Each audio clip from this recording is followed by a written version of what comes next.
తెలీదా? మరి మన భాషలో మాట్లాడుకుందామా? పిసిసి ఎంత ఉంటాడా? పిసిసి తర్వాత ఎవరుంటారు? డెలికేట్ అండి. గుర్తులేంటి? పిసిసి తర్వాత డెలికేట్. పిసిసి పెద్దలు ఎవరిని ఎన్నుకుంటారు? 5 పెద్దలు ఎందుకు ఎన్నుకుంటారంటే పిసిసి పెద్దలు డెలికేట్ ఎన్నుకుంటారు.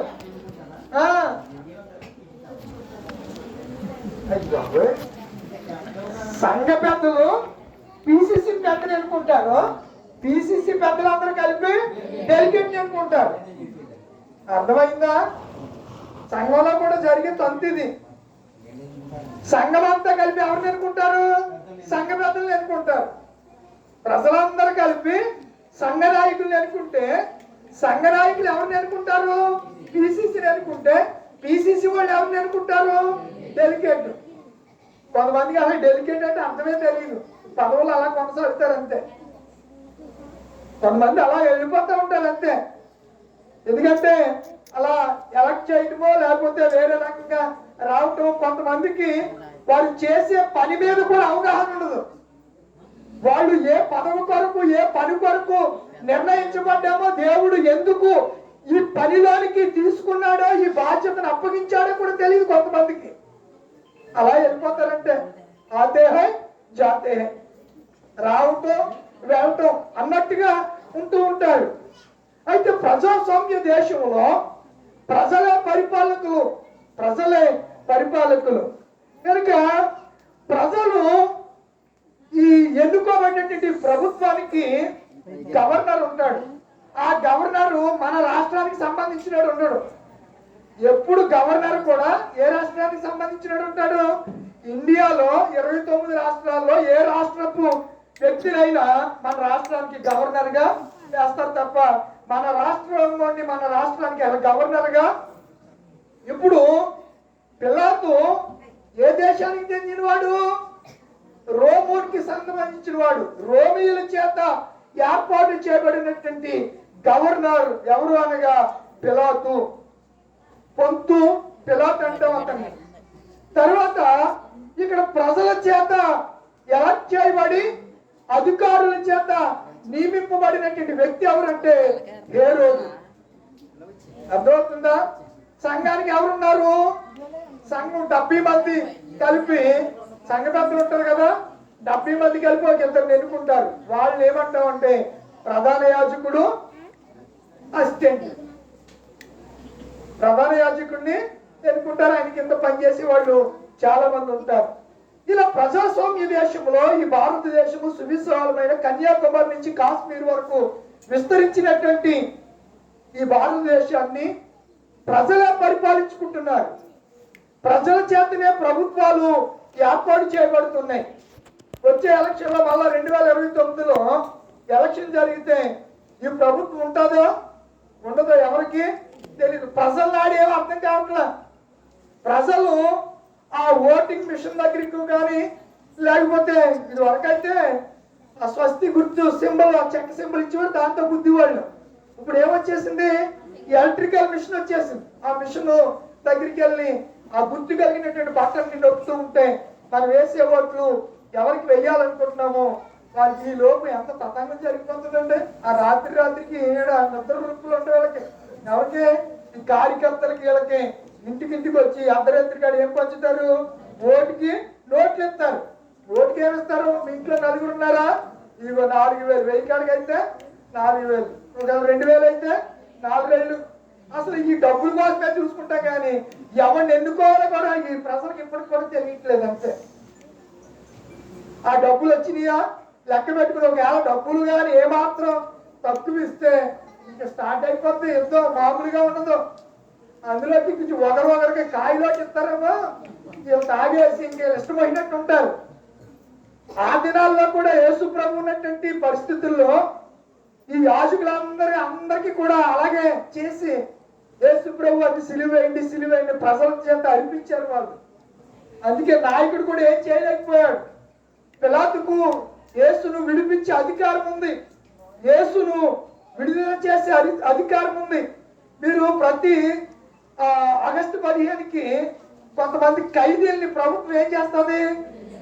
మంచి సత్ప్రవర్తన కలిగిన వాళ్ళందరినీ కూడా జీవిత ఖైదు పడిన వాళ్ళని 10 సంవత్సరాలు 20 సంవత్సరాలు యావత్ కారాగార శిక్ష పడిన వాళ్ళని వాళ్ళు జైల్లో సత్ప్రవర్తన కలిగి మంచి ప్రవర్తన కలిగి జీవిస్తే వాళ్ళు ఏం చేస్తారు? విడుదల చేస్తారు. అలాగే ఒక్కొక్క పండగలకి కొన్ని ఫెస్టివల్కి ఖైదీల్ని విడిపించే పద్ధతి, విడుదల చేసే పద్ధతి ఇప్పుడే కాదు, క్రీస్తు శకంలోనే ఉంది. క్రీస్తుని సిలువేయబడే ఆ కాలంలో కూడా ఉంది. అందుకే మరి బరబ్బా ఆడెవడు?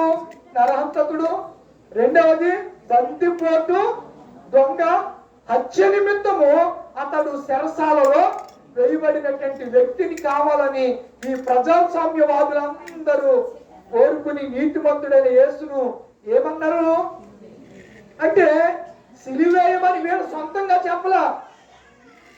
కొన్ని ఇప్పుడు రిమోట్ ఉంటుందండి, రిమోట్ ఉంటుంది. రిమోట్ ఆపరేటింగ్ చేస్తే సెల్ ఆపరేటింగ్ ఉంది కదా, సెల్కి ఏముంటుంది? ఓ బ్యాటరీని పెట్టుకుంటాం. బ్యాటరీను సెల్ ఓపెన్ అవ్వాలంటే ఏం కొట్టాలి? బ్యాటరీను అంకెలు కొట్టాలి. కొడితేనే కానీ స్క్రీన్ ఓపెన్ కాదు. లేకపోతే ఏం పెడతాం? స్తంభం పెడతాం. అంటే నడిపించేదంతా ఎవరు? మనమే. సెల్ని దాన్ని ఆపరేట్ చేసేది ఎవరు? సెల్ ఆపరేట్ చేస్తుంది. సెల్ మనం ఆపరేట్ చేస్తున్నామా? మనం సెల్ని ఆపరేట్ చేస్తాం. ఆపరేట్ అయిన తర్వాత సెల్ మనల్ని ఆపరేట్ చేస్తారు. అర్థమైందా లాజిక్? సెల్ని ఫస్ట్ మనం ఆపరేట్ చేస్తాం, తర్వాత అందులోకి వెళ్ళిన తర్వాత ఇంతే. ఇప్పుడు అందరి చేతులు ఇదే చూడటం. ఇంటికి చుట్టాలు వచ్చినా చుట్టాలతో కూడా మాట్లాడట్లేదు, వెళ్ళిపోయి ఫోన్లో చూడటమే, ఫోన్లో చూసుకోవడం. ఇలాంటి పరిస్థితుల్లో ఆ దినాల్లో కూడా ప్రజాస్వామ్య వ్యవస్థ కలిగినటువంటి ఆ దినాలలో కూడా ఈ శాస్త్రులు పరిశీలన అనేవారు మనుషుల్ని ప్రేరేపించి ఒక గుంపు జనాంగాన్ని తయారు చేసి యేసు ప్రభు వారిని వేయమని ప్రేరేపించారు, సిలువ వేయమని ప్రేరేపించారు. అంటే ప్రజలు ఏదన్నా అడిగితే అధికారులు చేస్తారా? చెప్పరండిలా చేస్తారు. ఎప్పుడు వాళ్ళు కూడా దేవుడు విచక్షణ జ్ఞానాన్ని ఇచ్చాడు. నిన్ను పదవిలో ఉంచింది. నువ్వు అందరికీ నీతిమంతుడిగా కానీ నీతిమంతుడిని అన్యాయంగా తీర్పు తీర్చడం కాదు, నిన్ను మంచి ఉన్నతమైన స్థానంలో ఉంచింది. నిన్ను ఒక సంఘ పెద్దగా సంఘంలో దేవుడు నిన్ను ఏర్పాటు చేసుకున్నాడంటే చాలా మంది ఉండగా నిన్నే ఎందుకు ఏర్పాటు చేసుకున్నాడు అంటే నీవు సంఘాన్ని చక్కగా నడిపిస్తావని, దేవునికి మహిమ తీసుకుని వస్తావని.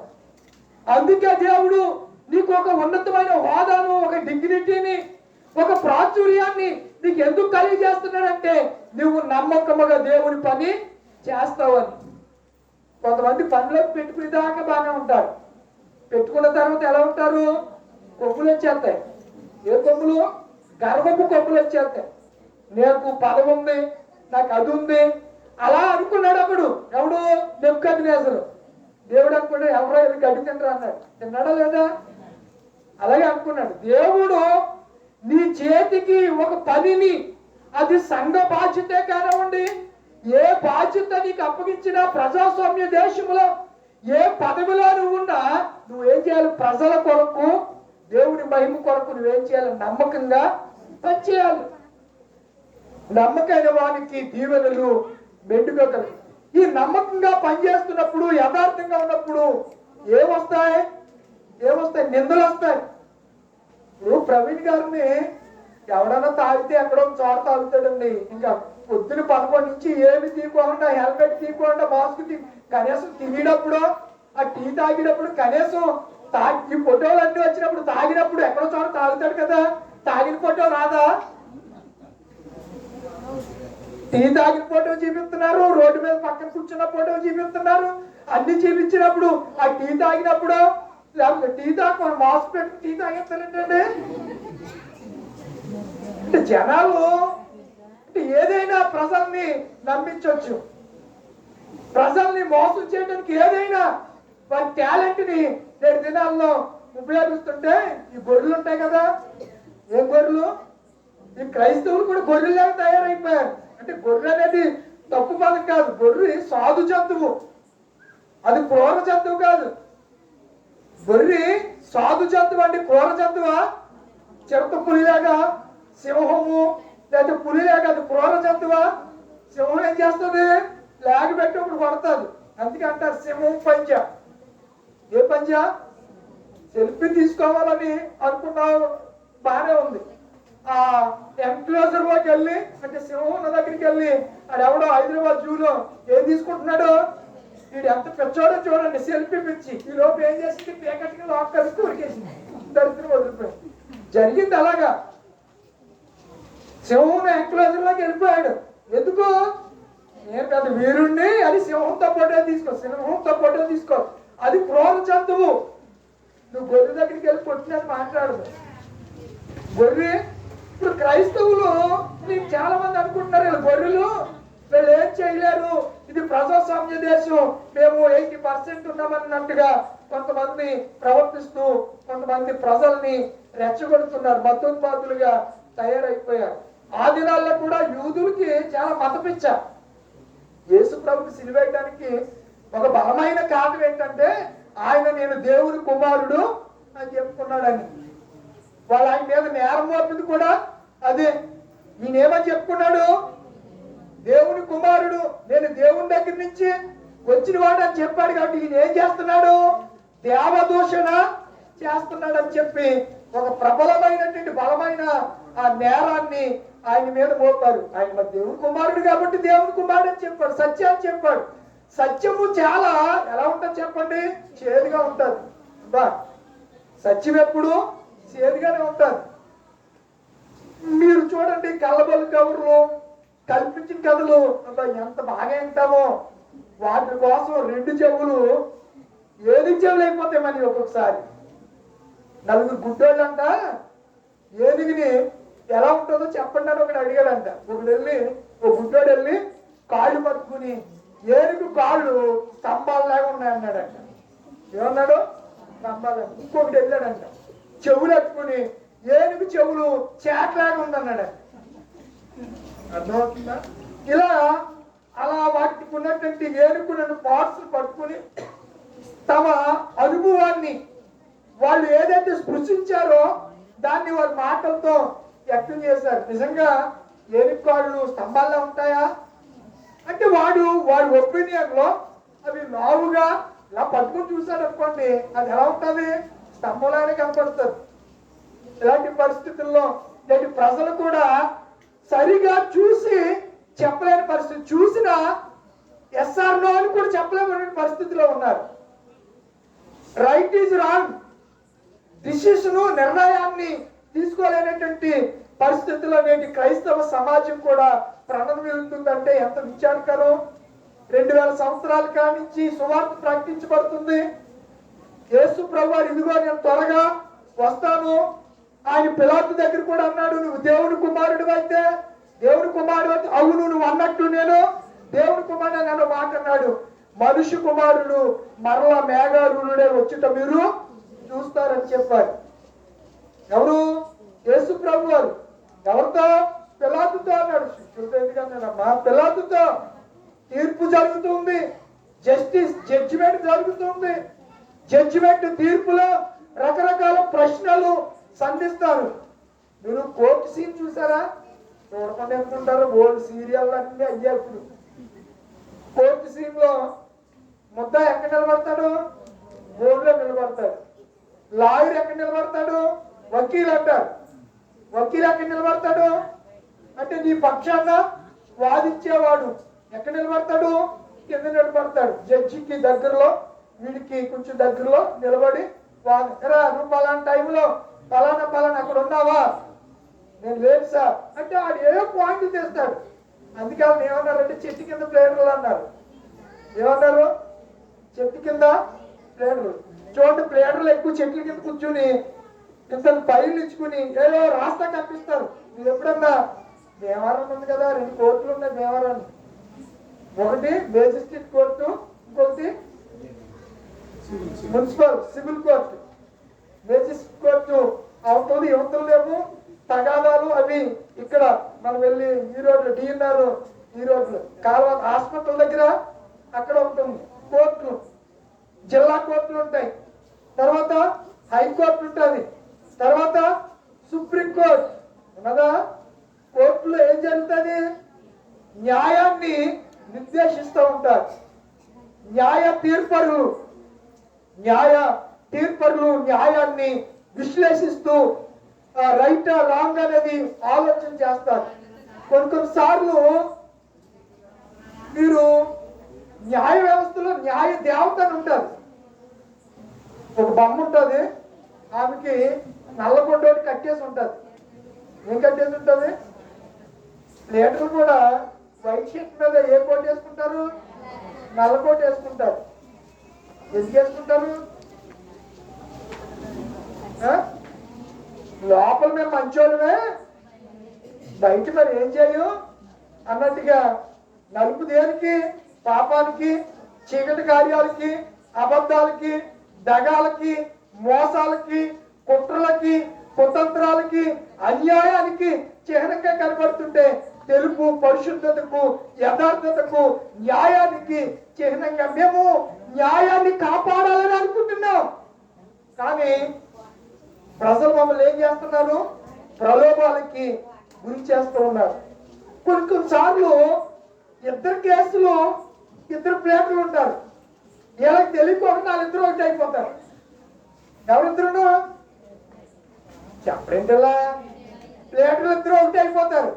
అయిపోయి నువ్వు అందిన కాడికి నువ్వు దోచుకో, నేను అందిన కాడి దగ్గర వీడికి నేను దగ్గర కొట్టేస్తానని ఆడికి క్లయింట్ దగ్గర వాళ్ళు ఆగేస్తాడు, వీడి క్లయింట్ దగ్గర ఏళ్ళు ఆగేస్తాడు. లాస్ట్ లో చేతులు ఎత్తేస్తారు ఇద్దరు ఒకటి అయిపోయి రాజీ. ఆఖరికి వచ్చాకంటాడు, ఒక కేసు చాలా క్రిటికల్ గా ఉంది, రాజీ చేసేసుకోండి. ఏమంటాడు? సరే బాబా మీరు ఏదో చేయండి అంటే ఇది ఎక్కడో సిట్టింగ్ వేస్తాడు. నువ్వు 10,000 ఎక్కడా? రాజీ చేతకు డబ్బులు కావాలి తెలుసా మీకు? రాజీ కుదిర్చడానికి కూడా ఏం కావాలి? ఇరుపక్షాల దగ్గర డబ్బులు లాగేస్తారు. అందుకే పోలీస్ స్టేషన్ ఒకటిని కోర్టుల చుట్టూ ఎప్పుడు తిరగండి. ఏ ఇబ్బంది అయినా దేవుడు ఉన్నాడు, న్యాయాధిపతి ఉన్నాడు. న్యాయాధిపతి ఆయన ఉన్నాడు. ఆయనకి అప్పగిస్తే మన రాజ్యాన్ని తప్పకుండా తగిన కాలంలో దేవుడు మనకు న్యాయము తప్పనిసరిగా చేస్తాడు. ఇందులో డౌట్ లేదు. దేవుడు న్యాయవంతుడు, ఆయన అన్యాయస్తుడైన దేవుడు కాడు. న్యాయాన్ని రక్షించటంలో దేవునికి సాటి అయిన వాడు, మేటి అయిన వాడు మరి ఎవరి ప్రపంచంలో లేనే లేరు. అలాంటి దేవుడు మన అలాంటి దేవునికి కూడా లోకంలో ఆయనకి ఏం జరిగింది? అన్యాయం జరిగింది. లోకంలో ప్రజల చేత ఆయనకి ఏం జరిగింది? అన్యాయం జరిగింది. ప్రియులారా, జరగడానికి కారణాలు విశ్లేషిస్తే మన గుండు చెరువైపోద్ది, గుండు బరువెక్కుతుంది. ఇంత ఘోరంగా యూదులు యేసు ప్రభు మీద కుట్ర చేశారా? కుట్ర చేసి బందిపోటు బరబ్బాను, గజ దొంగను కోరుకుని యేసును సిలువ వేయమని ఈ ప్రపంచంలో ఆ దినాల్లో ఉన్నటువంటి ప్రజలు ప్రజాస్వామ్యం అనే ముసుగులో ఇంత ఘోరానికి, నేరానికి ఒడిగట్టారని చెప్పి మన హృదయాలు ఏమవుతాయి? బరువెక్కుతాయి. తప్పనిసరిగా మనం జెన్యూన్ గా ఆలోచించాలి ప్రియులారా. ఆలోచించినప్పుడు విషయాలన్నీ మనకి తేటపడుతూ ఉంటాయి. ఎరుకో పట్టణానికి వేగుల వారు వెళ్ళారు. ఎక్కడి నుంచి వెళ్ళారు? యోర్దాను నది దగ్గర నుంచి ఎరుకో పట్టణానికి వెళ్ళారు. ఎంతమంది వెళ్ళారు? 2 వెళ్ళారు. వెళ్ళగానే ఎరుకో పట్టణానికి 30 అడుగుల గోడ ఉంది. ఏ గోడ? 30 అడుగుల గోడ ఉంది. ఎరుకో గోడలు ఎలా కూలిపోయి?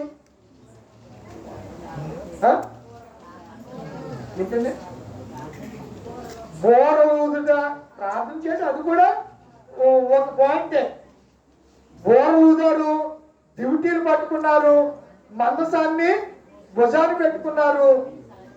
7 రోజులు, రోజుకి ఎన్నిసార్లు ప్రదక్షిణ చేసేవారు? 7 సార్లు.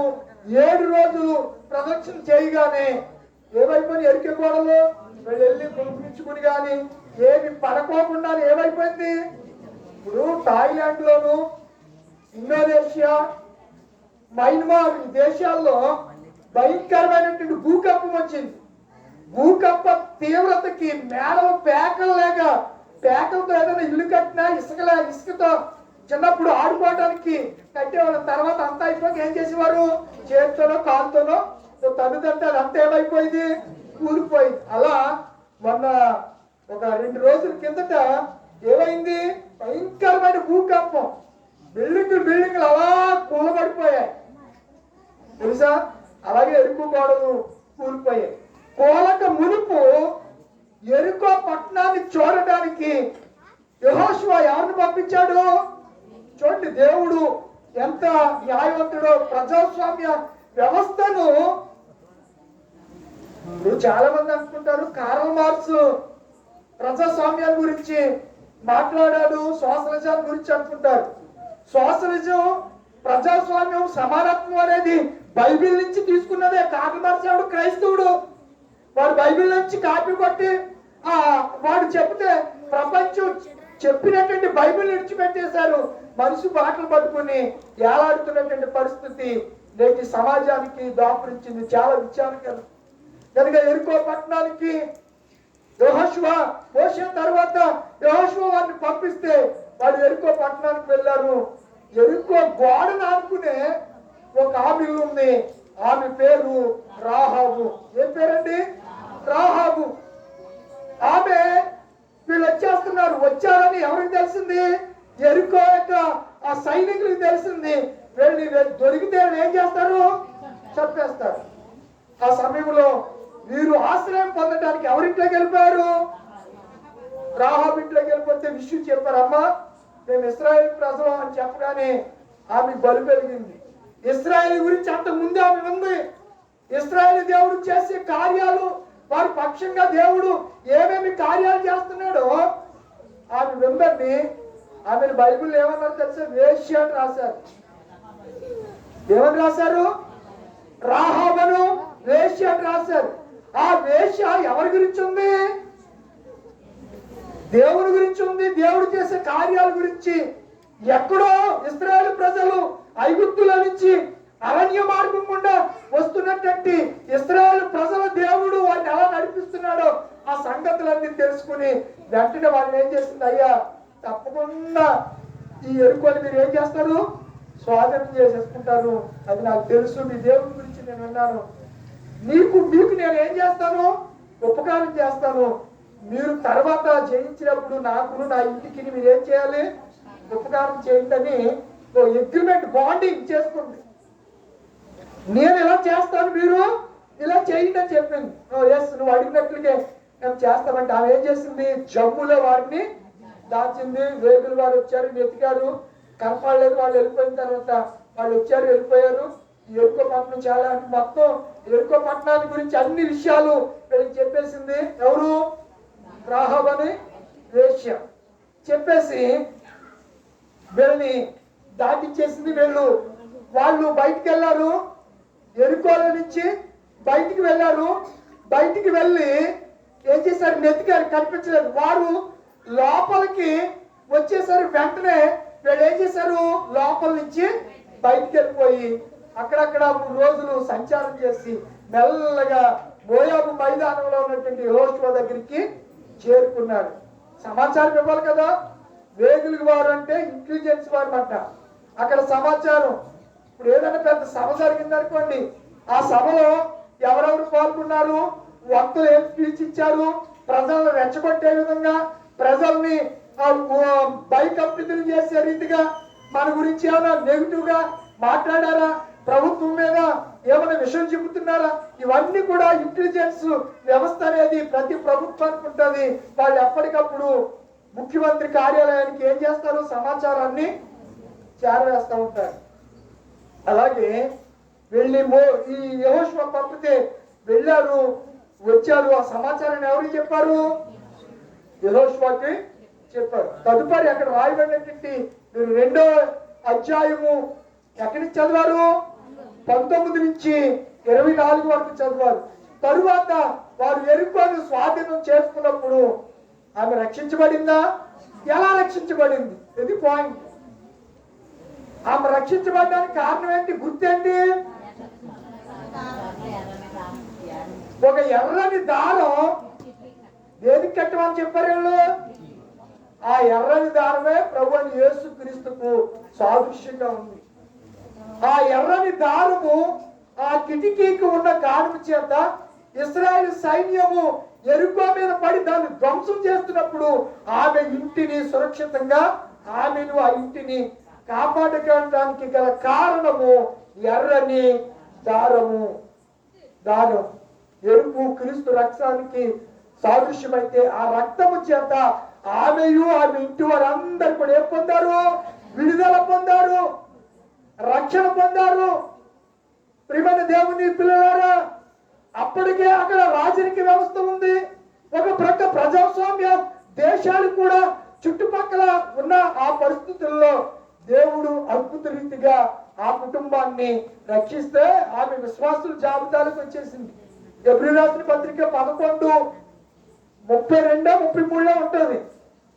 ఎబ్రీ రాసిన పత్రిక త్వరగా చదవాలి.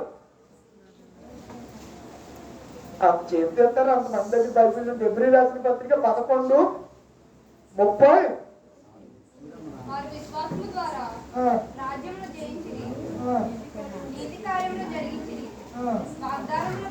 ఎబ్రీ 11:37 చదవమ్మా. విశ్వాసమును బట్టి ఏం చేసిందంట?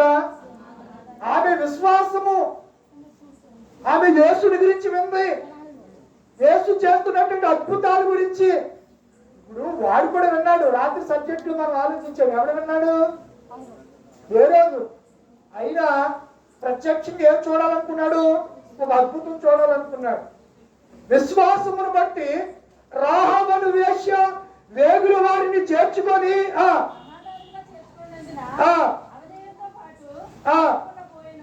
అవిధేయులతో పాటు ఇకను ఏమి చెప్పుదును? గిద్యోను, బారాకు, అక్కడ అందరూ 37 మంది విశ్వాసుల జాబితా ఉంటుంది. అక్కడ ఎంతమంది ఉంటారు? 37 మంది ఉంటారు విశ్వాసులు. ఎక్కడ ప్రారంభమైంది? మొదటి విశ్వాసం ఎవరు? హేబేలు. మొదటి విశ్వాసం ఎవరు? హేబేలు. మీరు చూడండి, మొదటి అధ్యాయంలోనే, అదే 11వ అధ్యాయం మొదటి వచనంలోనే కనబడుతుంది. తర్వాత ఇంటికి వెళ్ళిన తర్వాత పేర్లు చదవడం 37 పేర్లు ఉంటాయి. ఎక్కడి నుంచి? హేబేలు మొదలుకొని చివరి వరకు ఆ పేర్లు. చివరి పేరు ఎవరి పేరు ఉంది? మీరు ఇందాక చదువు, బారాకు, గిద్యోను, ఆ పేర్లు చదువు కదా. చివరి పేరు ఎవరికి ఉంది? సమూయేలు. ఇంకా ఉంటారు. అలా జాబితాలో మొత్తం 37 మెంబర్స్ ఉంటారు, బిలీవర్స్, విశ్వాసులు. వాళ్ళందరూ కూడా విశ్వాసము చేత రక్షించబడిన వారే. రాహాబు అనే వేశ్య ఎలా రక్షించబడింది? ఇప్పుడు యేసు మనల్ని ఎలా రక్షిస్తాడు? చెప్పండి, ఎలా రక్షిస్తాడు ఆయన? విశ్వసించడం ద్వారా. విశ్వసించిన వాళ్ళు ఎక్కడికి వస్తారు? యేసు అయ్యేందుకు వస్తారు.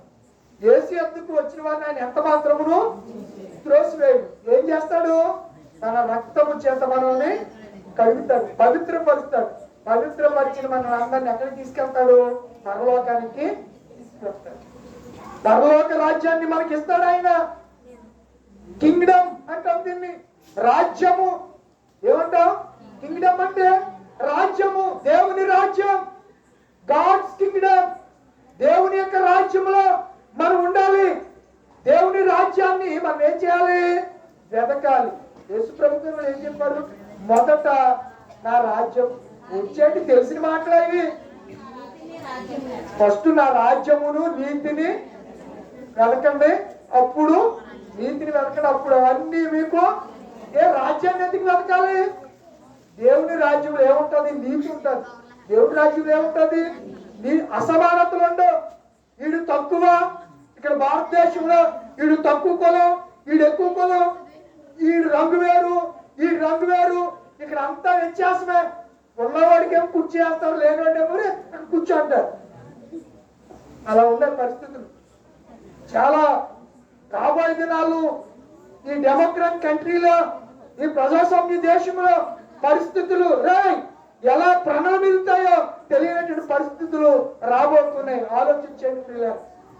రాబోయే దినాలు ఏమి మనకు అనుకూలంగా ఉండవు. ఇప్పటికే వ్యతిరేకత అనేది ప్రారంభించబడింది. వ్యతిరేకత ప్రారంభించబడింది. క్రైస్తవుల్ని చిత్రహిత వదకు గురి చేస్తున్నారు.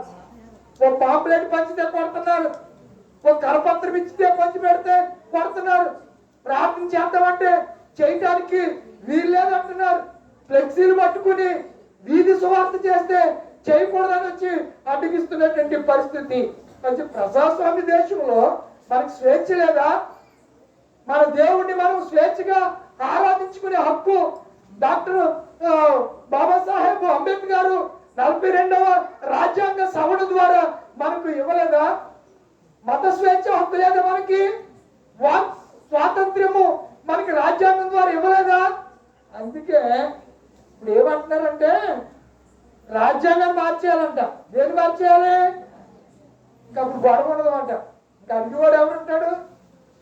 ఇప్పుడు రాజ్యాంగాన్ని మార్చేయారు అనుకోండి, వాళ్ళకి అనుకూలంగా దళితుడు రామాయణంలోనికి వెళ్ళాలి, చర్చిలోకి వెళ్ళకూడదని రాసేసుకుంటాడు అందులో. అప్పుడు నువ్వు వెళ్తే ఏం చేస్తారు? రేషన్ కట్టు, రేషన్ లేకపోతే నోరు నెత్తి బాధేసుకుంటాం మనం. అవునా? ఒక నెల రేషన్ ఇవ్వకపోతే ఇప్పుడు మళ్ళా ఐరిస్ తీసుకుంటున్నారు. ఇంకో ప్రభుత్వం వస్తుంది, వాళ్ళు ఇష్టంగా చేస్తారు. ఇప్పుడు మళ్ళా రేషన్ షాపులు ఏం తీసుకుంటున్నారు? వేలు ముద్రలు, ఐరిస్ తీసుకుంటున్నారు. అసలు వీడు ఉన్నాడా ఊర్లో, పోయాడా, ఏదన్నా ఊర్లో ఉంటే అక్కడ ఇక్కడ కూడా తీసేసుకుంటున్నాడా, వాడికి ఇవ్వకోకుండా రేషన్ షాప్ వాళ్ళు నొక్కేసి అమ్మేసుకుంటున్నాడా? రకరకాల సర్వేలు జరుగుతున్నాయి. దీని అంతటి మోరేటర్లు చేస్తున్నారు. ఈ మోరేటర్లో ఎవడన్నా వీడు దోషి అని తెలిస్తే వాడిని ఇంకా చిత్రహింసలు గురి చేసే పరిస్థితులు రాబోయే దినాల్లో రాబోతున్నాయి. అయితే మా రాజ్యాంగం మీరేం కంగారు పడకండి, ఇలా చెప్పారని రాజ్యాంగం మార్చడం ఎవడ వల్ల అలా మారిస్తే ఇప్పుడు స్వతంత్రం వచ్చి ఎన్ని సంవత్సరాలు అయింది? 73 అయిపోయినాయి కదా, 74 కూడా అయిపోయినాయి కదా. 8 సంవత్సరాలు అయింది, ఎప్పుడో మార్చేది. మార్చడానికి వల్ల కావట్లా. ఇప్పుడు యేసు ప్రభు వారు మనకి స్వాతంత్ర్యాన్ని ఇచ్చారు. ప్రజాస్వామ్య దేశంలో ఒకవేళ మనకి ఇక్కడ స్వాతంత్ర్యం లేకపోయినా ఆయన మనకి స్వాతంత్ర్యం ఇచ్చారంట. 1-2 మాటలు త్వరగా మీకు జ్ఞాపం చేసి నేను త్వరగా ముగించడానికి ఇష్టపడుతున్నాను. చూడండి, యేసు ప్రభు ఇచ్చినటువంటి స్వాతంత్ర్యాన్ని ఒకసారి మనం జ్ఞాపం చేసుకుందాం. పేతురుకు రాసిన మొదటి పత్రిక 1వ అధ్యాయం 18-19 వచనాలు చదవండి. పేతురు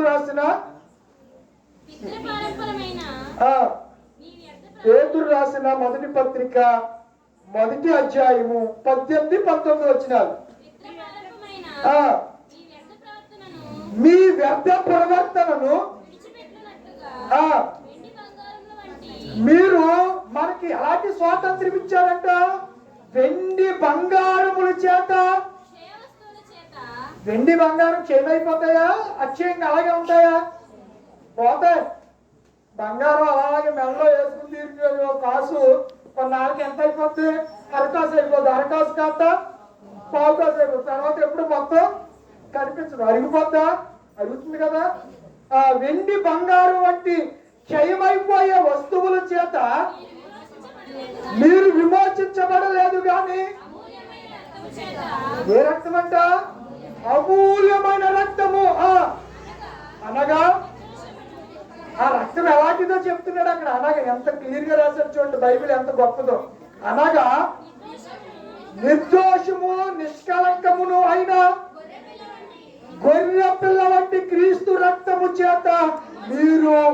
అంటే మనకి దేవుడు ఎలాంటి స్వాతంత్ర్యము, దేని ద్వారా మనకి స్వాతంత్ర్యం వచ్చింది? రక్తము ద్వారా స్వాతంత్ర్యం, విడుదల వచ్చింది మనకి. ఇప్పుడు మిషనరీలు వచ్చి స్కూల్ స్థాపించారు, మిషనరీలు వచ్చి సువార్త ప్రకటిస్తూ హాస్పిటల్ కట్టారు. విద్య వైద్య సదుపాయాలు మన వాళ్ళకి ఒకప్పుడు బట్టలు ఎలా కట్టుకోవాలో కూడా తెలియదు వాళ్ళకి. ఇప్పటికి కూడా శ్రీకాకుళాన్ని జాకెట్లు లేని ఆడవాళ్ళు ఉంటారు, తెలుసా మీకు? వాళ్ళు ఎప్పటికి కూడా వస్త్రాలు సరిగ్గా కట్టుకోవడం తెలియదు వాళ్ళకి. కట్టుకోరు, చీర అలా చుట్టేసుకుని ఆ చీరని ఇలా బయట కొంగుగా తమ బాడీని కవర్ చేసుకుంటూ ఉంటారు. ఇప్పటికి కూడా ఉన్నారు. మరి మనం ఎలాంటి బట్టలు వాడుతుంది చెప్పండి. ఒకప్పుడు మీ తాతోళ్ళు అంటే మన తాతోళ్ళు వాళ్ళు ఏం చేసేవారు, వాళ్ళు గోచి పెట్టుకుని అప్పుడు అంగు వస్త్రాలు లేకపోతే అప్పుడు కోర బట్ట ఏదో ఉండేదంట. కోర అనేవారంట దాన్ని, కోర. ఆ బట్ట తెచ్చుకుని అందరూ ఒకే యూనిఫామ్ గా, ఇప్పుడు స్కూల్ కి పిల్లలు వెళ్తుంటే అందరికి యూనిఫామ్ గా ఎలా డ్రెస్ ఉంటుందో అలా పెట్టుకుని గోచి పెట్టుకుని పని చేసుకునేవారు. ఇప్పుడు ఎవరైనా గోచి పెట్టుకున్నారు మన జాతిలో ఎక్కడ కనబడుతున్నాడా? ఇది ఎవరిని బట్టి వచ్చింది? ఈ స్వాతంత్ర్యం, ఈ డిగ్నిటీ ఎవరిని బట్టి వచ్చింది? నా ప్రభు అయిన యేసయ్యను బట్టే మనకి ఈ డిగ్నిటీ, హోదా, ఇంత మంచి వస్త్రాలు. మన పిల్లలు చూసి బయట వాళ్ళు మన పిల్లలు కట్టలేరు అంటారు కొంతమంది. మీరు వేసుకునే బట్టలు ఆ క్రిస్మస్ పండుగలో చూడాలి మిమ్మల్ని, ఆ తలుపులు, ఆ వెలుగులు, అది బాబు తెలిసిపోతూ ఉంటారు. మామూలుగా కాదు, మీ మేకప్ లో, మీ డ్రెస్అప్ లో చూసి అవతలాడు ఏదో పాట ఉంది కదా, పడ్డానండి మిమ్మల్ని చూసి పడిపోయి వాళ్ళు మంది ఉంటారు ఆ టైంలో. జాగ్రత్త. క్రైస్తవ వస్త్రధారణ కూడా ఎలా ఉండాలి? ఎబ్బెట్టిగా ఉండకూడదు, చాలా జాగ్రత్తగా ఉండాలి. తగు మాత్రపు వస్త్రధారణ. బాగా చెప్తున్నారు మీరు, ఇది బాగా తెలుసు మీకు, కానీ పాటించాం. తగు మాత్రపు వస్త్రధారణ అన్నాడు బైబిల్లో. అయితే ఈ డెమోక్రసీ కంట్రీలో మనం ఇప్పుడు సరైన స్వాతంత్ర్యాన్ని అనుభవిస్తున్నామా? స్వేచ్ఛను పొందగలుగుతున్నామా? స్వేచ్ఛను పొందడానికి ఎన్నో ఆటంకాలు వస్తూ ఉంటే యేసు ప్రభు వారి నిజమైన స్వాతంత్ర్యాన్ని ఇచ్చాడు. మరొక మాట మీకు చదివిస్తాను చూడండి. గలతీయులకు రాసిన పత్రిక 5వ అధ్యాయం, గలతీయులకు రాసిన పత్రిక 5వ అధ్యాయం 1వ వచనం. ఈ స్వాతంత్ర్యమును, అబ్బా పౌలు గారు అంటున్నారు, ఈ స్వాతంత్ర్యమును అనుగ్రహించి ఎవరు చేశారంటే మనల్ని? ఎవరైనా మనల్ని మీరు స్వతంత్రులురా అని ఎవరైనా అనగలుగుతున్నారా? యేసు అంటే మనల్ని ఏం చేశాడు? ఈ స్వాతంత్ర్యమును అనుగ్రహించి మనల్ని స్వతంత్రులుగా అబ్బా ఏం మాట్లాడుతున్నాడండి. కాబట్టి మీరు ఎలా ఉండాలి? మీరు స్వతంత్రం వచ్చిందని విరవేగాల, స్వతంత్రం వచ్చిందని గర్వపడాలా? అలా కాదు. ఏమంటున్నాడంటే ఈ స్వాతంత్ర్యమును, ఈ స్వాతంత్ర్యంలో మీరు ఎలా నిలవాలి? స్థిరముగా నిలిచి. మళ్ళీ ఎక్కడికి వెళ్ళకూడదు. మీరు స్వతంత్రులు అయ్యారు. మీరు స్వతంత్రుడు మరలా దాస్యంలోకి వెళ్తే కాదు. మొదటి స్థితి కంటే చెప్పండి, యేసు చెప్పిన మాట. ఇప్పుడు యాషావు ఏం చేశాడు? జ్యేష్ఠత్వం నమ్ముకున్నాడు. దేని కొరకు అమ్మేసుకున్నాడు? చుక్కుడుగా కోరుకోరు. అక్కడ ఎబ్రీ రాసిన పత్రికలో ఎవరు రాశారు? ఒక పూటి కొరకు తన జ్యేష్ఠత్వపు హక్కు అమ్మి వేసుకున్న యాషావు వంటి వ్యభిచారి అయినను, జ్యేష్ఠత్వం అంటారు. అక్కడ నేను చెప్పిన మాట చదువుతున్నాను, చదవండి.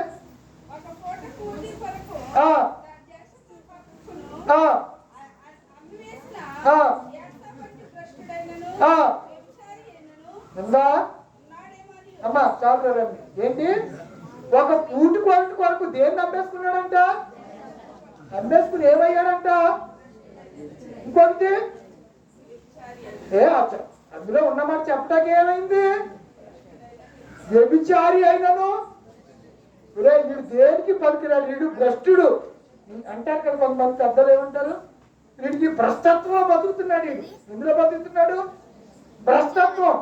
పొద్దున మొదలెడతాడు తాగటం, భ్రష్టుడు అయిపోయాడు. వీడికి తాగుడే, ఇంకా రెండోది ఏం లేదు. వీడికి ఏమైపోయాడంట? భ్రష్టుడు అయిపోయినాడు. వ్యభిచారి కూడా అయిపోతాడు. తాగేసి ఆ లోటు అదే చేశాడు. పిల్లలతో కూడా చేస్తున్నారని కూడా తెలియలేదు. అది దొరికొచ్చింది. అర్థమైందా? ఆదికాండంలో ఉందా మాట? ఏమా ఏం చేశాడు? భక్తి ఎక్కువ అయిపోయాక ఏం చేశాడు? ఏం చేస్తున్నాడు తెలియకుండా చేశాడు.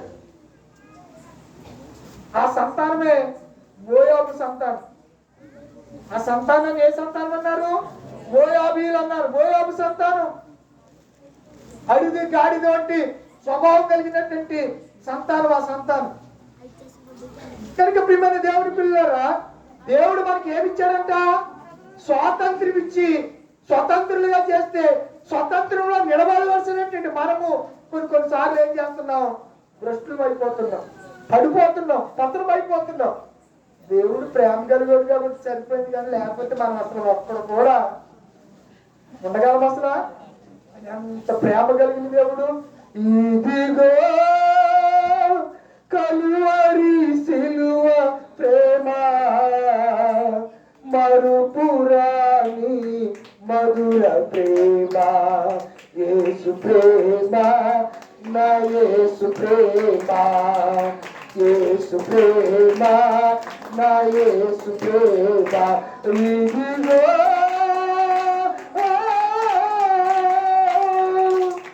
యేసుని సిలువకు పంపిన ప్రేమ, నా దోషమునే కడిగిన ప్రేమ, యేసుని సిలువకు పంపిన ప్రేమ, నా దోషమునే కడిగిన ప్రేమ, మరువలేని ప్రేమ, మారని యేసు ప్రేమ, మరువని యేసు ప్రేమ, మారని యేసు ప్రేమ, యేసు ప్రేమ, నా యేసు ప్రేమ, యేసు ప్రేమ, నా యేసు ప్రేమ. ఈ పాట పాడింది ఎవరు తెలుసా? గండిగుంట రాజుబాబు గారు అని. ఆయన అయితే డ్యాన్స్ చేస్తా పాడేవాడు. గండిగుంట రాజుబాబు గారు సువార్త గాయకుడు, గొప్ప దైవజనుడు ఆయన. ఏసన్న గారు, ఆయన వీళ్ళందరూ ఒకప్పుడు కలిసి పరిచయం చేస్తే తర్వాత కాలక్రమంలో ఎవరికి వారిగా ఇండివిజువల్గా ప్రభు పరిచర్యలో కొనసాగినటువంటి గొప్ప దైవజనులు గండికుంట రాజుబాబు గారు. వాళ్ళ కూతురు వ్యూలా మినిస్ట్రీ అని ఇప్పుడు కూడా ఉంది. ఏ మినిస్ట్రీ? వ్యూలా మినిస్ట్రీ అని. ఆమె కాళ్ళు వస్తుంది, ప్రతి సంవత్సరం కాళ్ళు వచ్చి పాటలు పాడి వెళ్తూ ఉంటుంది. రాజుబాబు గారి కుమార్తె గండిగుంట. ఆయన పాటలు క్రైస్తవుడా సైనికుడా కథలు రావే నువ్వు కథలు రా, ఈ పాటలన్నీ ఆయన రాసింది. కొండలలో లోయలలో అడవులలో ఎడారులలో నన్ను గమనించి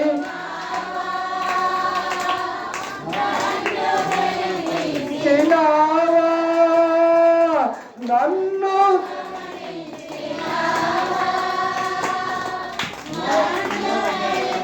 చిన్నావా యేసయ్యా, యేసయ్యా, యేసయ్యా, యేసయ్యా, నిన్నే నిన్నే కొలుతోనయ్యా, నీవే నీవేగా రాజువయ్యా, యేసయ్యా, యేసయ్యా, యేసయ్యా. ఇలాంటి చక్కని ఉద్యమంతో కూడినటువంటి కీర్తనలు పాడినటువంటి మహాగేయకారుడు, గొప్ప ప్రసంగికుడు గండికుంట రాజుబాబు గారు. వారి మధ్యన మన మధ్య లేదు. నేను వాళ్ళందరినీ జ్ఞాపకం చేసుకున్నప్పుడు నాకు చాలా బాధ వేస్తుంది. రే కనీసం నేను మార్మర్చి పొందినప్పటికీ వాళ్ళు ఉండుంటే వాళ్ళతో కొంచెం వాళ్ళ యొక్క మాటలు వినడానికి, వాళ్ళు చనిపోయిన తర్వాత క్యాసెట్ లో వాళ్ళు యూట్యూబ్లో చూడటమే తప్ప డైరెక్ట్ వాళ్ళని చూసిన పరిస్థితి లేదు. ఇప్పుడు వారి జీవితాలని ఆలోచన చేస్తే ఎంత దేవుని కొరకు ఎంత సాక్రిఫైస్ చేశారో, ఎంత త్యాగం చేశారో అనేది మనం వారి జీవితాల గుండా మనం తెలుసుకోగలుగుతున్నాం. యేసు ప్రభు వారు ఈ లోకంలో ఉన్నప్పుడు ఆ ప్రజాస్వామ్య వ్యవస్థలో వారిని అలా ప్రేరేపించింది ఎవరనగా శాస్త్రులు పరిచయలే. యేసు ప్రభుని విడిపించడానికి పిలాతు ముగిస్తున్నారు, ముగింపులోకి వస్తున్నారు. అధికారం ఉన్నా సరే వాడు ఏం చేశాడు? ఈ దోషం మీ మీద ఎవరి మీద నెట్టాడు? ఆఖరికి చెప్పరేంటిలా, ఈ పాపం మీ మీదను, ఇందులో నాకేమి సంబంధం లేదని చేతులు కట్టుకుని తప్పించుకున్నాడు. తర్వాత ఏమయ్యాడు? ఆత్మహత్య చేసుకున్నాడు. సముద్రంలో దిగి సూసైడ్ చేసుకుంటే కొన్నాళ్ళకి ఉబ్బిపోయి కెరటాలకి సముద్రం వాడుకొస్తే పిల్లలందరూ తెలిసింది. ఏదైనా సరే దేవుని విషయంలో సరి అయినటువంటి పందాల మనం వెళ్ళకపోతే కుక్క చావే. ఎవరిలాగా? ఎవరు? పిలాతులాగా కాదు. ఒకడు ఉన్నాడు బైబిల్లో, యోధా కూడా కాదు. Very good. ఏం చేయాడు? నాబోతు ద్రాక్ష తోటని ఆక్రమించేసుకుని నాబోతును చంపించేశాడు. ఇప్పుడు ఎవరు వచ్చారు? ఏలియా వచ్చి నువ్వు నాబోతుని చంపించావు, ఎక్కడైతే నాబోతు రక్తాన్ని కుక్కలు లాగాయో అక్కడ అని చెప్పాడు. అలా జరిగిందా? జరిగిందా? ఏమి విత్తుతాడో ఆ పంటకు వస్తాం. చాలా జాగ్రత్త. పిలాతు విడిపించే ప్రజాస్వామ్యంలో వాళ్ళకి చెప్పి ఒప్పింప చేసి ఎలా ఏ నేరం చేశాడు, ఈయన ఏ నేరం కనపడలేదని చెప్పాడు. కానీ నేరం చేయలేదు, ఈయన నేను విడిపిస్తానని ఒక్క మాట అన్నాడా పిలాతు? అనలా. ఈయనలో నాకు ఏ నేరము కనపడలేదు, ఏ దోషము నాకు కనపడలేదు, మీరే ఇష్టమొచ్చినట్టు చేసుకోండి అంటే చేయటానికి మాకు అధికారం లేదు, నువ్వే చేయాలన్నప్పుడైనా వీడికి బలి వెలగాలి. వీళ్ళందరూ కలిపి నా మీద పెట్టారు, నేను ఏం చేయాలి? ఏం చేయాలి? యేసు ప్రభుని విడిపించాలనే జిజ్ఞాస లేదు. సాతాను వాడిని అలా ప్రేరేపించాడు. నిజంగా వాడు అలా ప్రవర్తించేసాడు అనుకోండి, యేసు ప్రభుని విడుదల చేసాడు అనుకోండి, మనకి ఈ రోజు ఏముండదు? స్వాతంత్ర్యం ఉండదు. డెమోక్రసీ కంట్రీలో ఉంటున్నాం, ఏం పోగొట్టుకున్నాం? స్వాతంత్ర్యాన్ని పోగొట్టుకున్నాం. మొన్న ఎండగండిలో ముగిస్తున్నాను, ఎండగండిలో సౌండ్ సిస్టమ్ ఊరి మీదకి పెట్టారంట. ఎక్కడ మీద పెట్టారు? ఊరి మీద పెడితే ఇప్పుడు పబ్లిక్ పరీక్షలు కదా, మరి వెయ్యొద్దని ముందు ఆ ఊరు పెద్దలు ఉంటారు కదా, రాజులు వచ్చి చెప్తే మన వాళ్ళు మూర్ఖులు ఉంటారు కదా, ఎదవలు, వాళ్ళకి ఏం తెలియదు, వాళ్ళకి సుతమాదం కూడా తెలియదు. మన గుడి మీద మనం పెట్టుకున్నాం, ఏం చెప్తాడో ఎలా అందులో వేసి నాకు పోటీ పొడిచాక బాబా అయ్యారండి మీరు ఎలా చెప్తారు? అలా డబ్బు ఇచ్చి ఉండి పోలీస్ స్టేషన్ లో తీసుకెళ్ళిపోయి పొలబడి చేశారు. బాగా పొడి చేశాక తాగేసి ఏదో అన్నామంటే అయ్యారు. ఏంటంట? రాజుగారు తాగేసి అన్నామండి బాబా, మేము మాకు తెలియదండి బాబా. ఇది ముందు చెప్పు చావచ్చు కదా. తాగేసి అన్నారంట. ఎవడొస్తాడో రండి అని వీడి మీద ఇంకో 10 మంది ఉంటారు. వీడు చెయ్యంటే చెయ్యంటారు. ఇప్పుడు మైక్ ఎట్లా చేసేసారు, లోపల మొత్తం బట్టలు మొత్తం తీసేసారు. చర్చి మీద ఏం చర్చి మీదే కాదు, ఆ గుళ్ళ మీద కూడా తీసేశారు. మరి మీరేదో అనుకుంటారు, ఆ గుళ్ళ మీద కూడా ఎండగంటలో గుళ్ళ మీద కూడా ఏముండకూడదు, లోపల ఉండాలి అంతే, బయట ఉంటాకి వీల్లేదని ఆ పోలీసులు వచ్చి ఇది కవర్ అయ్యి మళ్ళా కొన్నాళ్ళకి అది యమరాజా మళ్ళా తర్వాత పెట్టుకుంటారు. కామనే ఇదంతా జరిగిందే. ఎందుకంట దేవుడిచ్చిన స్వాతంత్ర్యాన్ని ఈ డెమోక్రసీ కంట్రీలో మన యొక్క స్వాతంత్ర్యాన్ని మనం ఎలా కాపాడుకోవాలి? చాలా జాగ్రత్తగా స్థిరంగా కాపాడు. స్థిరత్వం లేకపోతే అనుకోని పరిస్థితులు వచ్చిన తర్వాత లబోదిబోం అన్న ఏమి ఉపయోగం ఉండదు. ఇశ్రాయేలు ప్రజలు ఇప్పుడు లబోదిబోం అంటున్నారు, శత్రువులందరూ వాళ్ళ మీదకి వస్తున్నారు. ఆ రోజు ఏమన్నారు? ఆ పాప మీద మా మీదను ముందు ఇప్పుడు ఆ పాప వాళ్ళని పట్టి పీడిస్తుంది. ఎవరిని?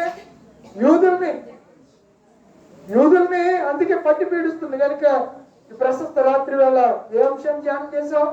ఎన్నో విషయాలు. ప్రజాస్వామ్య వ్యవస్థలో మనం ఉన్నాం కాబట్టి ఒళ్ళు దగ్గర ఎక్కడ మాట్లాడండి, ఎవరు మాట్లాడండి, దేని గురించి మాట్లాడినా నోటిని కంట్రోల్. నోరు జారితే తీసుకోగలరా? పెద్దలు అంటారు ఎలా పాలు జాగ్రత్త తీసుకొచ్చింది అయిపోయారా నోరు జారితే. కాబట్టి మన నోటిని ఇతర మతాల గురించి మాట్లాడినప్పుడు కానీ ఇతర వ్యక్తుల గురించి మాట్లాడినప్పుడు నాలుగు ఉంది కదండి, దీనికి అసలు అదిరిపాటు ఎక్కువ. ఈ నాలుగుకి అదిరిపాటు ఎక్కువ. తగలబెట్టేద్ది, వాళ్ళనే తగలబెట్టేద్ది. అది అగ్ని అన్నాడు యాకోబు రాసిన పత్రికలో. ఏమన్నాడు? నాలుక అగ్నియే అన్నాడు యాకోబు రాసిన పత్రికలో. కాబట్టి మనం ఏదైనా మాట్లాడేటప్పుడు చాలా ఈ దినాల్లో ఎక్స్పెషలీ నేను ప్రత్యేకంగా నా ప్రియమైన అక్క చెల్లెలారా, నా ప్రియ తల్లిదండ్రులారా, మీకు ప్రత్యేకంగా జ్ఞాపకం చేస్తున్నాను, నోటిని మాత్రము పారేసుకోకండి, నోటితో దూషణ చేయకండి, పరమత సహనాన్ని కలిగి ఉండండి, ఎదుటి వ్యక్తుల్ని త్వరపడి వాడు దూషించిన సాధ్యమైనంత వరకు దూషణకి దిక్కోకుండానే ఉంటేనే సేఫ్గా ఉంటాం, మంచిది. అంతేగా ఆడేదో అన్నాడని మనమోడు అంటే గొడవలకి కారణాలు అవుతాయి. ప్రజాస్వామ్య దేశంలో ఉన్నాం. క్రీస్తు మనకి ఏమి ఇచ్చాడు చెప్పండి? భూమి మీద ఉండగా స్వాతంత్ర్యం ఇచ్చాడు. ఈ స్వాతంత్ర్యంలో మనం ఎలా ఉందాము? నిలకడగా ఉందాం. అట్టి కృప దేవుడు మీకు అనుగ్రహించును గాక. తల వంచండి, కళ్ళు మూసుకోండి. సెక్రటరీ గారి ఇంటికాడ 10 నిమిషాలు ఎక్కువ చెప్పేసాను. ఇంటికాడ నేను చూడు మిమ్మల్ని ఏమన్నారు అంటాడు ఈయన. అంటే ఏదో అంటున్నారన్నమాట. అయ్యో చూసారా, సరే ప్రార్థన అంటారు. యేసు ప్రభు అని అంత ద్రోణి అన్నారు. మమ్మల్ని అంతకే ఉంది. ఇవన్నీ సహించుకుంటేనే ఈ కాడి భుజం మీద ఎక్కుకోవాలి. అమ్మా ప్రార్థన చేసుకుందాం. ప్రజాస్వామ్యము అనే అంశాన్ని ఇంతవరకు దేవుడు మనతో అంశం గురించి మాట్లాడాడు. నేను ఇంకా కీర్తనలోకి వెళ్ళలేదు. 26 కీర్తన కూడా చాలా చక్కని కీర్తన. దాంట్లో కూడా వెళ్ళలేదు, మన టైం చాలలేదు. ఈ ప్రశస్త రాత్రి వేళ దేవుడు మనం ప్రేమించి చక్కని వర్తమానాన్ని మనకి అనుగ్రహించారు. విన్న వర్తమానాన్ని హృదయంలో భద్రపరుచుకుందాం. తలవంచండి, కళ్ళు మూసుకోనండి. కూడికి ఏర్పాటు చేసిన కుటుంబం పిడకాల నేతాన్ గారు, నేతేన్ గారు, బ్రాకెట్ లో నాతాన్ గారు, శాంతమ్మ గారు, మేరీ గ్రేస్ గారు మొదటి కుమార్తె, వారి భర్త గారు రాజశేఖర్ గారు, గోడి మేరీ మోజెస్ గారు రెండో కుమార్తె, జాన్ గారు, పిడకల సత్యప్రేమ గారు మూడో కుమార్తె, కోనాల కృపావతి గారు 4వ కుమార్తె, భర్త రాజ్బాబు గారు, మాండ్రు ఎస్తేర్ రాణి గారు, జోజీ గారు వారి భర్త గారు, పిడకాల ఇమానియలు, 6వ వారు మోజెస్, చెప్పుల మరియమ్మ గారు 6వ కుమార్తె. 5వ ఇక్కడ ఎలా రాశారంటే 5వ కుమార్తె రాసి పిడకాల ఇమానియలు, మోజెస్, చెప్పుల మరియమ్మ గారు 6వ కుమార్తె, జాన్సన్ గారు, అలాగే గోడి మేరీ మార్త గారు 7వ కుమార్తె, ఆశీర్వాదం గారు, పిడకాల నీలిమ గారు 8వ కుమార్తె. మొత్తం 9 మంది మనవల్లో 6 మనవలు. ఈ కుటుంబాన్ని అంతటిని ఈ ప్రశస్త రాత్రి వేళ దేవుడు దీవించాలని మనస్ఫూర్తిగా మనమందరం కూడా కూడి వచ్చిన మన కొడుకును కూడికి ఏర్పాటు చేసుకుని కుటుంబం కొరకు వచ్చిన ప్రార్థన చేద్దాం. మహాపరిశుద్ధుడా, సర్వోన్నతుడా, సర్వశక్తిమంతుడా, నీకు వందనాలు, స్తుతులు, స్తోత్రాలు ప్రభువా. 25వ రోజు ప్రశస్త రాత్రి వేళ నాయనా ఈ మాటలు వినే గొప్ప భాగ్యాన్ని ఈ శిల్వధ్యాన కూడికల్లో ప్రతి దినము సాయంత్రం వేళలో మీరు మమ్మల్ని అనుగ్రహిస్తున్నారు ప్రభు. అందుని బట్టి నీకు వందనాలు, స్తుతులు, స్తోత్రాలు. నేతేను గారిని, శాంతమ్మ గారిని ప్రేమించిన కుమార్తెలను, కుమారుణ్ణి, కుమార్తె యొక్క కుటుంబాలని, వారి భర్తల్ని, 9 మంది మనవల్ని, 6 మనవరాలు వీళ్ళందరినీ చేతికి అప్పగిస్తున్నాం. దీవించండి, ఆశీర్వదించండి ప్రభు. ఈ కృపాక్షేమాలు బిడ్డలు దయచేయండి, ఆరోగ్యాలు ప్రసాదించండి. ఈ రాత్రి అంత ఓపికతో వాక్యం విన్నా ఈ బిడ్డలందరినీ మీరు దర్శించండి ప్రభు. ఎవరు బలహీనంగా ఉన్నా మీరు బలపరచండి, స్వస్థపరచండి. మీ గాయపడిన హస్తం చాపండి. సిలువలో మా కొరకు కాచిన అమూల్యమైన ప్రశస్తమైన యవన రక్తము, పరిశుద్ధ రక్తాన్ని బిడ్డలపై ప్రోక్షించమని విజ్ఞాపన చేస్తున్నాను తండ్రి. పెద్దవారు ఉన్నారు, మరి బలం దాయించండి, శక్తిని దాయించండి ప్రభు. మీకు వందనాలు, స్తోత్రాలు. మా సంఘ పాస్టర్ గారు అనకోడేరు పాస్టర్ గారు ప్రభు, కాంటం జార్మోజెస్ గారు ఆయన సర్జరీ సక్సెస్ఫుల్ గా జరిగింది. త్వరితగతిన మందిరానికి రావడానికి పరిపూర్ణమైన ఆరోగ్యమును, ఆయుష్ను మీరు దయచేయవలసిన విజ్ఞాపన చేస్తూ ఉన్నాం ప్రభు. కూడి వచ్చిన ఒక్కొక్క బిడ్డని పేరు చెప్పిన దీవించండి, ఆశీర్వదించండి. సంఘ బిడ్డను దీవించండి. LCC, PCC, నాయన స్త్రీల సమాజం సెక్రటరీ, ట్రెజరర్ గారు, ఎవరి సమాజం, సండే స్కూల్ బిడ్డలు అందరినీ మీరు దీవించండి, ఆశీర్వదించండి. కాలం గడిచిపోతుంది, సమయం గతించిపోతుంది ప్రభా. పొట్టువలే సమయం గతించిపోతుంది నాయన, తిరిగి రాని కాలం ప్రభా. మా ముందున్న కాలంలో ఏం జరుగుతుందో, సమయంలో ఏం జరిగిపోతుందో, భవిష్యత్తు మా చేతిలో లేదు, మాకు తెలియదు ప్రభా. భవిష్యత్తులో ఉన్న దేవుడు నీవే, భవిష్యత్తు నిర్ణయించగలిగిన వాడు నీవే కనుక రాబోయే దినాల్లో కృపాక్షేమాలు బిడ్డలందరికీ అనుగ్రహించి సంఘాలంతటిని సంఘంలో ఉన్న కుటుంబాలన్నింటినీ దీవించి ఆశీర్వదించమని యేసు పరిశుద్ధ నామములో అడిగి వేడుకుంటున్నాను పరమ తండ్రి. ఆమేన్. పరలోకమున మా తండ్రి, నా పరిశుద్ధపరచుకొని గాక, నీ రాజ్యం వచ్చిన గాక, నీ చిత్త పరలోకమందు నెరవేరినట్లు భూమి మీద మా నెరవేరు గాక. మళ్ళీ వచ్చి బలప్రయం చేసిన క్షమించిన ప్రకారం మాకు క్షమించు, మమ్మ శోధకేగా దృష్టిని తప్పించుము. రాజ్యము శక్తి మహిమ నిరంతరం నీవే ఉన్నది. ఆమేన్. మన తండ్రి దేవుని ప్రేమ, కుమారుడు యేసు క్రీస్తు కృప, పరిశుద్ధాత్మక సహవాసము ఇప్పుడు ఎల్లప్పుడు సదాకాలము మనందరికీ తోడైండును గాక. ఆమేన్.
చందమామ బిస్కెట్లు ఉన్నాయి.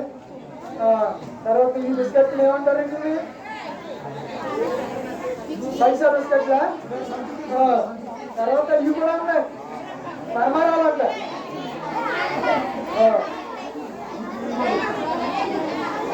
చంద్రబాబు అండి పలహారం చాలా ఉంటాయి, మొత్తం అందరితో బాగుంటుంది. రాజు ఆమె తీసుకోండి. పలహారు కొరకు ప్రార్థన చేస్తున్నారు. పరిశుద్ధిగా పరమ తండ్రి, పిడకాల జ్ఞానతల్లి గారు, శాంతమ్మ గారు దంపతులను ప్రేమించి ఇచ్చిన కుటుంబం అంతటిని బట్టి వందనాలు. ఈ ప్రశస్త రాత్రి వేళ ఆ కుటుంబం చేత ఏర్పాటు చేయబడిన కూడికలో చక్కని పలహారం సిద్ధపరిచారు. సంఘ నాయకులు పంచుతూ ఉండగా సంఘబద్ధ హస్తాలు బలపరచండి, తిరిచోని బలమైన శక్తిని అనుగ్రహించమని సిద్ధపరిచిన కుటుంబాలు ఆశీర్వదించమని యేసునామమున నడుచున్నాను పరమ తండ్రి. ఆమె పెద్ద అయిన పాట పాడతారంటే జాగ్రత్త ఇవ్వనండి.